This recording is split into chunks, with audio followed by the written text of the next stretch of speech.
Bonjour à toutes, bonjour à tous, c'est Stéphane des échanges de savoir de scénar et comme je vous l'ai dit, épisode 3.2 sur les contes d'Andersen, on va parler de l'archétype de la grand-mère. La grand-mère, c'est vraiment un personnage récurrent chez Andersen et il faut savoir que c'est un personnage positif. Voilà, la figure de la grand-mère, elle est positive et pourquoi? Eh bien parce que ça vient du vécu de l'auteur. Effectivement, c'est l'une de ses grand-mères qui lui a appris à lire et écrire. La grand-mère, chez Andersen, est donc savante. Dans La Reine des Neiges, il n'est même pas fait mention des parents des deux enfants, Kai et Gerda. Seule une grand-mère semble être la figure tutélaire. On retrouve donc le savoir chez ce personnage qui, au cours du deuxième chapitre, raconte aux enfants la légende de la Reine des Neiges. Et cette idée, on la retrouve dans La Petite Sirène. Dans ce conte, la grand-mère donne des informations cruciales. Les humains vivent moins longtemps que les sirènes, mais leur âme est immortelle, alors que la mort des sirènes est suivie du néant. Mais le seul moyen d'acquérir une âme immortelle serait de se sentir aimé. Et nous parlerons dans un autre épisode du sens de la quête de la petite sirène. Notons que la grand-mère essaie de convaincre la petite sirène qu'on est mieux à s'amuser sous l'eau. Disney a plus ou moins remplacé ce personnage par un crabe, et ça nous en parlerons dans les adaptations. En plus d'être source de savoir et de sagesse, la grand-mère est bienveillante, elle cherche le bonheur des enfants. Cependant, en tout cas dans La Reine des Neiges, elle n'empêche pas que ceux-ci vivent des aventures difficiles, celles qui leur permettent de grandir. Notons que dans La Reine des Neiges, deux autres vieilles femmes jouent un rôle, la Finnoise et la Lapone, qui vont aider Gerda.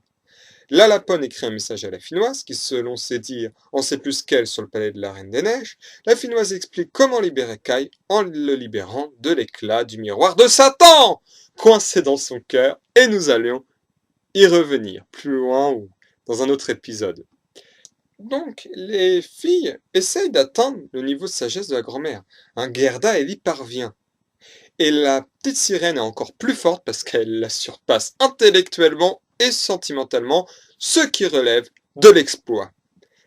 Et d'ailleurs, notons également que la petite vendeuse d'allumettes, où c'est pourtant une petite fille, qui vend des allumettes pour gagner sa vie, son père là-bas, elle est obligée de vendre des allumettes, c'est le soir de Noël, et elle meurt en admirant le sapin décoré dans une maison, eh bien c'est un hommage un peu sinistre à la grand-mère, la fameuse grand-mère qu'a éduquée Andersen.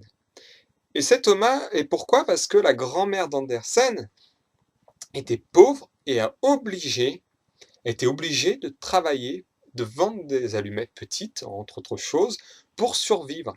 Et donc, Andersen a voulu lui faire cet hommage. On voit, il en parle beaucoup dans son autobiographie, où on a du mal à distinguer le vrai du faux, parce qu'Andersen était vraiment une personne très taquine, avec un humour particulier, qui s'appelle Le conte de ma vie. Et comme dans ses contes, il y a du vrai, il y a du faux. Voilà, la grand-mère, c'est sans doute un des archétypes les plus répandus dans l'œuvre d'Andersen. J'ai pas vu beaucoup d'autres personnages qu'on retrouvait, mais vraiment autant que la grand-mère, même sous la forme d'une jeune fille dans la petite vendeuse d'allumettes, c'est quand même la grand-mère d'Andersen. Donc voilà, c'est vraiment un personnage clé. C'est tout pour la figure de la grand-mère, hein. Sagesse, savoir, bienveillance, ça résume l'idée. Toutes les vieilles femmes ne sont pas bienveillantes, hein. On peut penser à la sorcière dans La Petite Sirène, qui n'est pas bienveillante. Elle aide la petite sirène parce qu'elle sait que ça lui cause beaucoup de souffrance. On voit la sympathie du personnage, mais elle n'est pas décrite comme une grand-mère. Elle est décrite comme une vieille sorcière, même si on peut trouver des vieilles sorcières sympathiques, comme dans La Petite Poucette, où une sorcière aide gratuitement ou contre des pommes seulement une dame qui n'a pas d'enfant à avoir la petite poucette. Et nous reparlerons plus tard de la petite poucette pour un sujet très intéressant qu'on retrouve chez Andersen. À plus tard et portez-vous bien.